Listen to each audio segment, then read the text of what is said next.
बाकायदा हजारीबाग के central jail Hazaribagh में जो हमारी कारा है, जयप्रकाश नारायण कारा हजारीबाग, वहाँ से एक अपराधी तत्व के जो लोग हैं, अपराधी तत्व रहें चाहे नहीं रहें, जो भी है, हमको एक सूचना अंदर आई है कि जेल में भी हमारे चर्चे हो रहे हैं। जेल के अंदर, जेल के भीतर चर्चे हो रहे हैं। तो हमने उनसे जानना चाहा कि वहाँ चर्चा क्यों हो रहा है। बोल रहे चर्चा उस सेल में हो रहा था जहाँ शूटर लोग अरेस्टेड हैं, यानी वहाँ से बात निकल कर सामने आई है। लगता है 5:30 बजने को है, अभी तक मैंने चावल और रोटी नहीं खाए हैं, 2 केला और 1 लिट्टी, और अभी तभी तो मुँह धोए महाराज। तो कुल मिलाकर होता क्या है, सब जगह तो माफियाओं ने हमारे लोगों को बर्बाद किया है। तो इसलिए अब माफियाओं के सामने हम लोग बोलने लगे हैं, उन पर इंटरफेयर करने लगे हैं, तो बमबारी होगी, ये नया बात नहीं है, अभी तो स्टार्ट हुआ है। यानी अभी असल आंदोलन ही शुरू हुआ है। अगर हम कहें कि 2 वर्षों के आंदोलन में इन धमाकों के साथ जयराम महतो का स्वागत हुआ है, टाइगर का ही स्वागत हुआ है बम के साथ। अभी क्या होगा कहना, सबसे बड़ा मुद्दा कहिएगा तो आज ज़मीन अधिग्रहण आज भी है। हम कहाँ बैठे हैं? गोधर में। विषय क्या है? ज़मीन। हम कहाँ से आए? भौरा से। विषय क्या था? ज़मीन। बलियापुर में क्या हो रहा है? कचरा डंपिंग। विषय क्या है? ज़मीन। भूली में रोहित के साथ मारपीट की घटना हुई। विषय क्या है? ज़मीन। प्रीतम बाबू आए हैं बलियारी से, धोबनी से आई हैं मौसी, क्या समस्या है वहाँ? ज़मीन। पटिया जाइए, जोहार करते हैं। जोहार जोहार, धन्यवाद। सुबह से जो है आप घूम रहे हैं, अभी थोड़ा देर पहले हम लोगों ने देखा कि अभी आप तातून भी किए हैं, उसके बाद जो है दिन भर सिर्फ आंदोलन में ही घूम रहे हैं। देखिए जितेंद्र बाबू, जब पहली बार आंदोलन में निकले थे तो हमको उम्मीद नहीं था कि झारखंड के लोगों के पास इतनी समस्या है, और धीरे धीरे जैसे मेरा समय बढ़ेगा, मेरा दिन बढ़ेगा, मेरी आयु बढ़ेगी, मेरा कद बढ़ेगा, हमको लोगों की समस्याओं में इतना इंटरफेयर करना होगा। सच बोल रहे, हमको यकीन नहीं था। अगर होता तो ईमानदारी से किसी से अगर निष्ठापूर्वक पूछा जाए तो हमको नहीं लगता है कि हम लोग यहाँ तक आने का सोचते हैं। अपना शरीर गल चुका है, बीमारी तो बताएं साथ था, अभी हाल फिलहाल चेकअप नहीं किए, पता नहीं बढ़ा है कि नहीं बढ़ा है। तो आज हमको लगता है 5:30 बजने को है, अभी तक मैंने चावल और रोटी नहीं खाए हैं, 2 केला और 1 लिट्टी, और अभी तभी तो मुँह धोए महाराज। तो कुल मिलाकर होता क्या है कि सभा एक अलग विषय है। इससे पहले सभा के बाद अब क्या होता है कि लोगों का जो हक का चीज़ है, हक का कहने का मतलब है नियोजन, कंपनी, फैक्ट्री, भूख हड़ताल, वो सब भी अब हम हैंडल करना पड़ता है। तो उसमें क्या है कि समय नहीं, उसमें कि सभा का एक समय होता है कि 4 बजे आपको सभा में जाना है, 4 से 5 या 6-7 तक भाषण रख देना है, फिर आ जाना है। लेकिन ये प्रोग्राम जो होता है अचानक होता है, जैसे भौरा, अचानक पता चला कि वहाँ बमबारी हो गया, तब वहाँ तो जाना आवश्यक था। सुबह सोच के उठे भी नहीं, और मैंने माइंड में सेट कर लिए थे कि वहाँ चलना है, तो फिर तुरंत निकले, और मुँह कान धोना कुछ नहीं, ड्रेस भी वही ड्रेस में निकले, खाली बहुत जाते जाते बोले कि फुल पैंट ले लीजिएगा, क्योंकि सोते हैं हाफ पैंट बन के, उसी ड्रेस में उठ के निकल गए, खाली ड्रेस फुल पैंट बढ़ लिए। तो मतलब कुल मिलाकर इससे यह आभास हो रहा है कि झारखंड के लोग कितने पड़ताड़ित हैं। जो लोग रांची में बैठे हैं, राजधानी में बैठे हैं, उनको आभास नहीं होगा कि क्या तकलीफ़ है। और लोकतांत्रिक देश में, जहाँ लोकतंत्र है, जहाँ भारत का संविधान है, विश्व का सबसे सुंदर लिखित संविधान है, अगर ऐसे देश में इस प्रकार जनता को अपना शरीर गलाना पड़े, भूख हड़ताल में बैठना पड़े, बमबारी का सामना करना पड़े, तो मुझे लगता है फिर ये लोकतंत्र किस काम का? राजतंत्र ही है। आंदोलन करने के लिए वहाँ गए हुए थे, वहाँ बमबारी? हाँ, चूँकि देखिए कोयला का मैटर, इसीलिए हम आपको शुरू से बोले।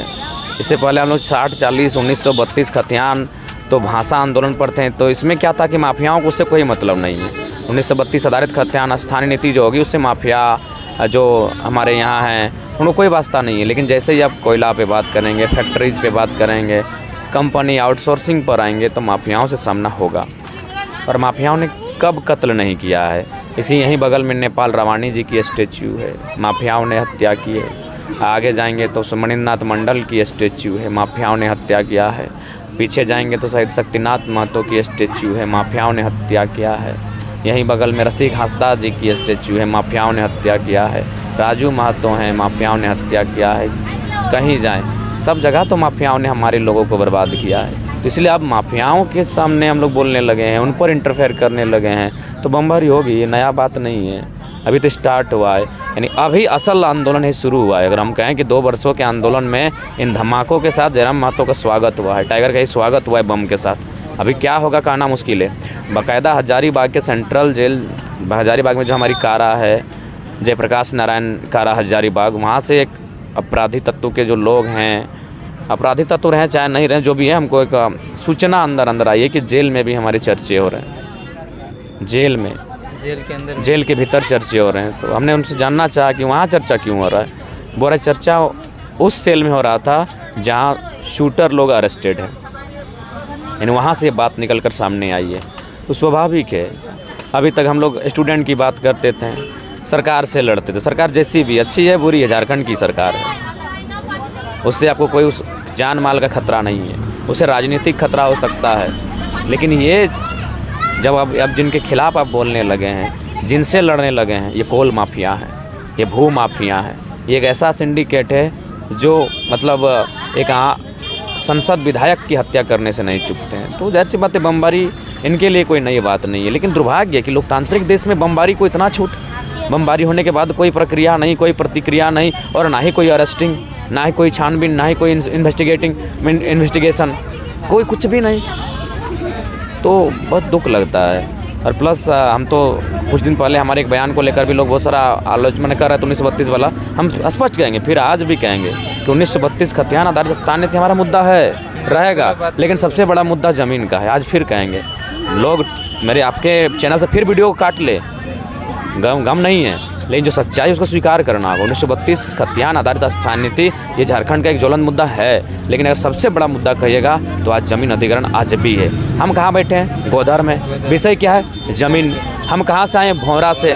विषय क्या था? ज़मीन। बलियापुर में क्या हो रहा है? कचरा डंपिंग। विषय क्या है? ज़मीन। भूली में रोहित के साथ मारपीट की घटना हुई। विषय क्या है? ज़मीन। प्रीतम बाबू आए हैं बलियारी से, धोबनी से आई हैं मौसी, क्या समस्या है वहाँ? ज़मीन। पटिया जाइए, क्या है समस्या? ज़मीन। तो इसलिए इस छोटी सी आयु में मैंने जो आत्म मंथन चिंतन किया, झारखंड की सबसे बड़ी समस्या, सबसे जटिल और विकराल समस्या है ज़मीन पर कब्जा।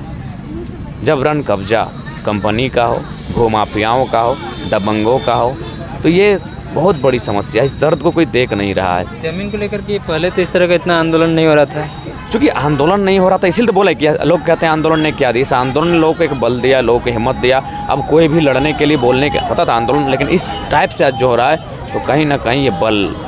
और आज लोकतांत्रिक देश में जीवन भर आदमी आंदोलन ही करेगा तो कब परिवार के साथ समय बिताएगा? कब अपने बच्चों के परवरिश के बारे में सोचेगा? कब अपने बच्चों को विदेश में, देश दुनिया में पढ़ाने की, तरक्की करने के लिए सोचेगा? क्यों? क्योंकि हमेशा उसका जीवन आंदोलन में बीत रहा है। और जो लोग माफिया हैं, जो लोग अरबपति हैं, वे लोग और दिनों दिन आगे बढ़ रहे हैं, उन पर कोई अंकुश नहीं। तो ये बहुत ही गंभीर विषय है। और जब तक इस पर लगाम नहीं लगेगा, मुझे लगता है देश का राज्य का उन्नति नहीं होगा। कैसे ये सब चीज़ सुधार हो पाएगा? ठीक कैसे हो पाएगा? ज़मीन का मामला इतना जो लोग आंदोलन कर रहे हैं। देखिए, सबसे पहले जनता में जागरूकता भी होनी चाहिए। भारत के जो संविधान है वहाँ कानूनी संरक्षण मिलना चाहिए। क्योंकि अंग्रेज़ों ने भी झारखंड के लोगों का ज़मीन खरीद बिक्री इसीलिए मैंने प्रतिबंध किया था। उनको मालूम था ये सरल लोग हैं और इनकी ज़मीन ही सबसे सर्वोपरि है और ज़मीन को इनका छीन ना ले। तो इसलिए सरकार को इस पर पहल करनी चाहिए, लोगों में भी जागरूकता होनी चाहिए। और कुल मिलाकर ज़मीन बचेगी तो वो लोग बचेंगे, और लोग ही नहीं रहे तो फिर मुझे लगता है इसे देश का, राष्ट्र का, लोकतंत्र का क्या फ़ायदा है। अच्छा, चुनाव को लेकर के एक बार बोले थे कि जो चुनाव लड़ना है, लेकिन फिर अभी क्या JBKC से चुनाव लड़ेंगे या क्या करना है? देखिए, JBKC एक पहला बात है, JBKC एक समिति है। जब आंदोलन स्टार्ट हुआ था तो हम लोग JBKC के सदस्य थे। बीच में जब देखा कि JBKC को निष्क्रिय कर दिया गया तो फिर JBKC का निर्माण हुआ। चूँकि वो दोनों जिला से वो बाहर नहीं जाना चाहती थी, वो आंदोलन को भाषा तक ही रखना चाहती थी। बहुत सारे तो फिर हम लोग राजधानी तक जाना चाहते थे, विधानसभा घेरना चाहते थे, तो उस पर रजामंदी उनके नहीं बन रहे थे। फिर JBKC का उसी से बना। तो ये एक समिति है। भविष्य में जब हम लोग चुनाव लड़ेंगे तो समिति से चुनाव नहीं लड़ा जाता है। जो हमारा चुनाव चिन्ह है वो जिंदा लोगो है। जिंदा लोगो 2010 के जो चुनाव आयोग है, आपको जिंदा चुनाव चिन्ह भी नहीं रहेगा। तो लोगों के जो है दिलो दिमाग पर बैठ चुकी है और फिर एक जगह नया नाम मानते हैं। आज के डेट में सोशल मीडिया है, क्रांतिकारी प्लेटफॉर्म वो भी है।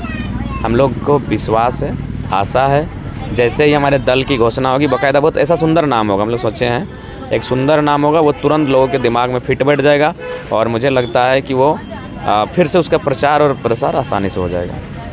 बहुत बहुत धन्यवाद। धन्यवाद।